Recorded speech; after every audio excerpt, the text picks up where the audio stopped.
pessoal de Sara Castelhano. Então, começamos nossos estudos conhecendo um pouco de como a literatura é e as influências que ela recebe na sua constituição. Depois nós vimos sobre o trovadorismo, como as coisas ocorriam na Idade Média.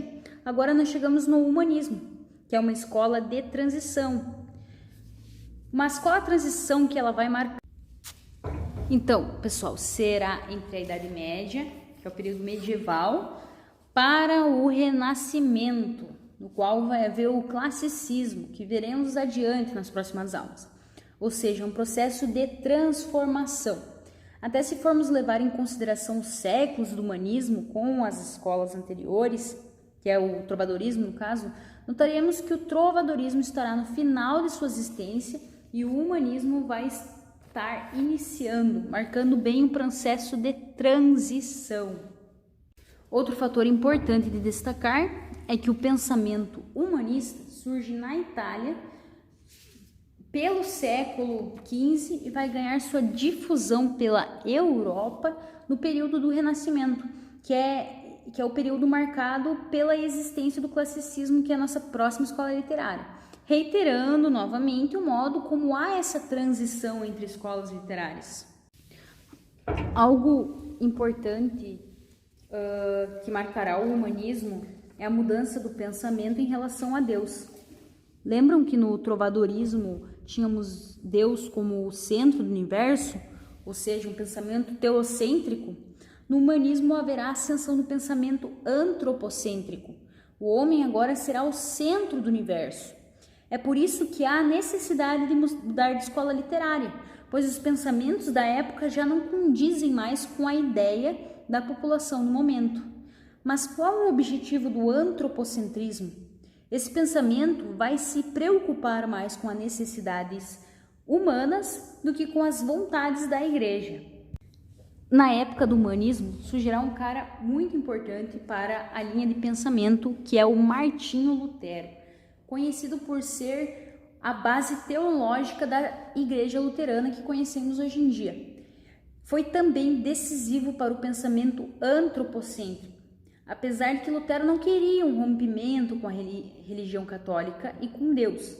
Ele estava tentando ter um debate acerca das questões da igreja que ele não concordava.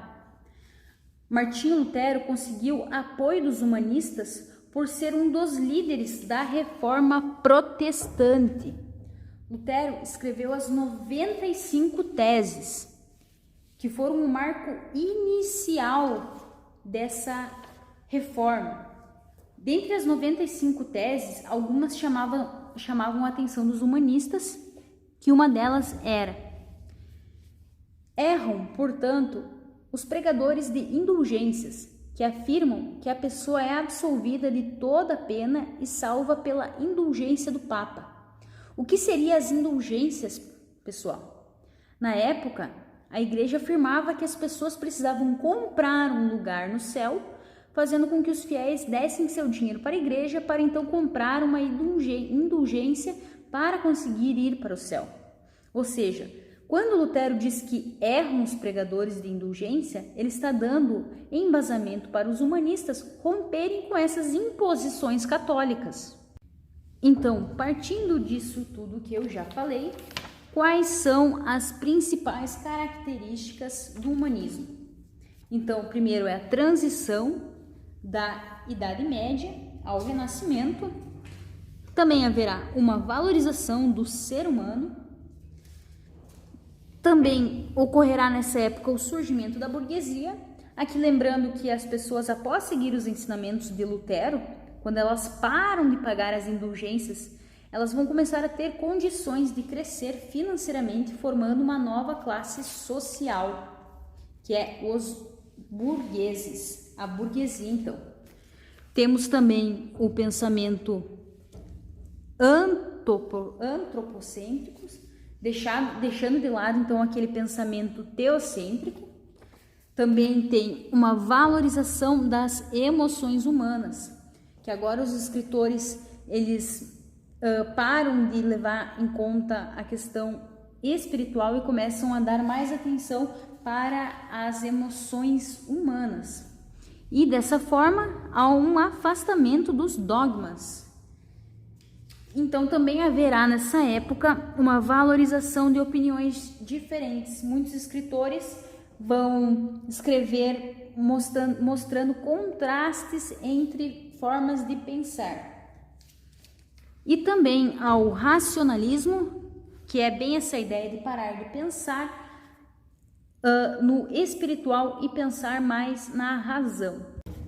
Agora nós vamos falar um pouco de alguns autores importantes do humanismo, escola que ocorreu na Europa, né? Vale lembrar. Então, primeiro nós temos Francesco Petrarca, escritor italiano, que foi onde surgiu o humanismo, né? Também italiano nós temos o Giovanni Boccaccio, como um humanista francês nós temos Michel de Montaigne. Na Inglaterra nós temos o Thomas More. E em Portugal nós temos o nosso Gil Vicente, certo? Mas agora falando um pouco das produções portuguesas, que é o nosso objetivo de estudo, então nós temos as poesias palacianas, que são produzidas no palácio e servem para retratar costumes da corte. Um escritor importante dessas produções é o Fernão Lopes. Além da poesia palaciana, nós temos as crônicas históricas, em que Fernão Lopes também terá destaque, e o teatro popular, que ganhará ênfase com Gil Vicente. Ele será conhecido como o pai do teatro português e vai escrever os autos e as farsas. Aqui no Brasil, a gente tem conhecimento um pouco de auto, esses que na verdade foram inspirados nesses autos de Gil Vicente, que é por exemplo, o Auto da Comparecida, vocês lembram? Enfim, das suas principais obras tem o Auto da Barca do Inferno,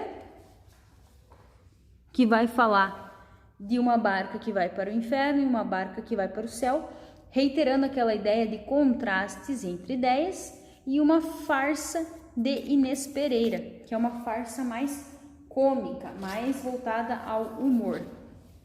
O Fernão Lopes, ele vai ter 3 crônicas muito famosas nesse mundo do humanismo, que é a Crônica del Rei Dom Pedro I, Crônica del Rei Dom Fernando, Crônica del Rei Dom João I.